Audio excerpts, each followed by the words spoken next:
ঢাকা জেলার অদূরে কেরানীগঞ্জ উপজেলা কেরানীগঞ্জ মডেল থানার তারানগর ইউনিয়নে আজকে যে কর্মী সভাটি অনুষ্ঠিত হয়ে গেছে, আপনারা জানেন যেখানে প্রধান অতিথি হিসেবে উপস্থিত ছিলেন 4 বারের এমপি, সাবেক ডাকসুর বিপি, সাবেক মন্ত্রী আমানুল্লাহ আমান সাহেব।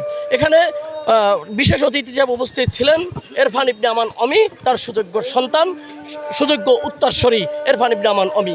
এখানে আমরা এখন দেখতে পাচ্ছি যে এই তারানগর ইউনিয়নের সম্মানিত চেয়ারম্যান মামুন ভাই এখানে উপস্থিত রয়েছেন। আমরা একটু কথা বলবো মামুন ভাইয়ের সাথে। আসলে আসসালামু আলাইকুম। বিসমিল্লাহির রহমানির রহিম।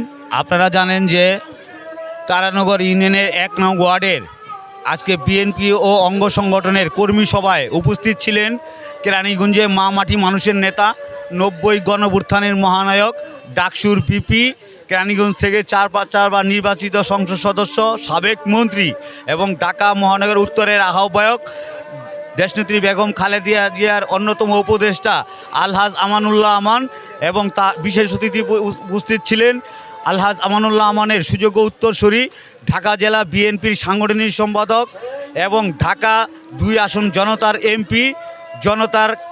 এমপি এবং জনগণের মনোনীত প্রার্থী ব্যারিস্টার ইরফান ইবনে আমান অমি।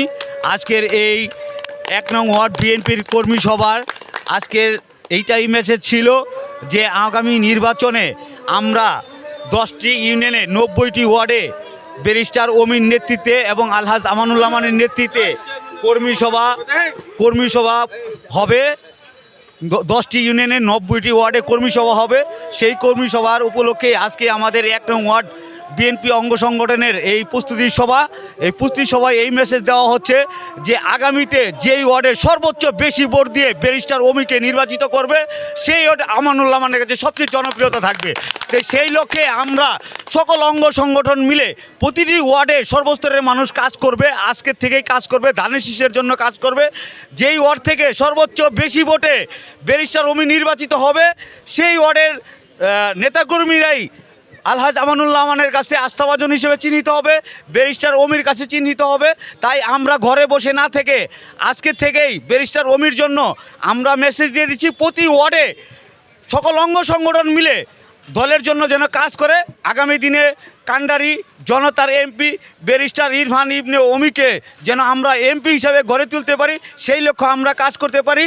এটার জন্য আমরা আজকের আমাদের এই প্রস্তুতি সভা আমরা আলহাজ আমানুল্লাহ আমান এবং ব্যারিস্টার ইরফান ইবনে আমান অমির পক্ষ থেকে আজকে তারানগর 1 নং ওয়ার্ডের সর্বস্তরের মানুষকে আমাদের পক্ষ থেকে ধন্যবাদ জানাই। আসসালামু আলাইকুম। আপনার কাছে একটা প্রশ্ন রয়ে গেছে। প্রশ্নটা হলো, বেগম খালেদা জিয়া 3 বারের প্রধানমন্ত্রী, তিনি কাতারের আমিরের আহ্বানে তার এয়ার অ্যাম্বুলেন্সে করে লন্ডনে চিকিৎসাধীন অবস্থায় ছিল। এখন তার আগমন উপলক্ষে আপনাদের কি বার্তা দিবেন সাধারণ মানুষকে, বাংলাদেশের সর্বস্তরের মানুষকে? আপনারা জানেন যে দীর্ঘ 17 বছর স্বৈরা শাসক শেখ হাসিনার পুলিশ বাহিনী এবং স্বৈরাচার শেখ হাসিনার যেই মামলা, মিথ্যা মামলায় দেশনেত্রী বেগম খালেদা জিয়াকে নির্বাসনে রেখেছিল 17 বছর, আমাদের নেত্রীকে কারাগারে রেখেছিল 5 বছর এবং 17 বছর তাকে ঘর থেকে বের হতে দেয় নেই। আজকে আমরা মুক্ত। আজকের বাংলার মানুষ দেশনেত্রী বেগম খালেদা জিয়াকে মুক্ত করেছে। দেশনেত্রী বেগম খালেদা জিয়াকে সারা বিশ্বের মানুষ সম্মান দিচ্ছে। দেশনেত্রী খালেদা জিয়া আপসী নেত্রী, তিনি জনগণের জন্য কখনোই দেশ ছেড়ে যাননি, তিনি আমাদের সাথে আছেন। দেশনেত্রী বেগম খালেদা জিয়া চিকিৎসার জন্য লন্ডনে গিয়েছেন এবং তিনি সুস্থ হয়ে আমাদের মাঝে ফিরে আসবেন। এটাই আমরা চাই। আগামী দিনের নির্বাচনে দেশনেত্রী বেগম খালেদা জিয়া বাংলাদেশের প্রধানমন্ত্রী হবে, তারেক রহমান বাংলাদেশে আসবে, এটাই আমাদের প্রত্যাশা। মাননীয় চেয়ারম্যান সাহেব, আমরা জানছি যে 5 তারিখে উনি অবশ্যই বাংলাদেশে ফিরবেন। আপনারা জানেন যে দেশনেত্রী বেগম খালেদা দীর্ঘদিন চিকিৎসার পরে আগামী 5ই মে তিনি দেশে ফিরবেন। সেই উপলক্ষে আমরা সারা দেশবাসী স্বাগত জানাই। আমার নেত্রী আমার মা, বন্দি হতে দেব না, আমার মা আমার দেশে ফিরবে, বাংলাদেশে ফিরবে, এটাই আমরা চাই। দেশনেত্রী বেগম খালেদা জিয়ার জন্য আমরা রাজপথে আছি, রাজপথে থাকবো। দেশনেত্রী বেগম খালেদা জিয়া জিন্দাবাদ, তারেক রহমান জিন্দাবাদ, শহীদ রাষ্ট্রপতি ওমর হোক, আলহাজ আমানুল্লাহ আমান জিন্দাবাদ, ব্যারিস্টার অমি জিন্দাবাদ। ধন্যবাদ সবাইকে। ধন্যবাদ। সুপ্রিয়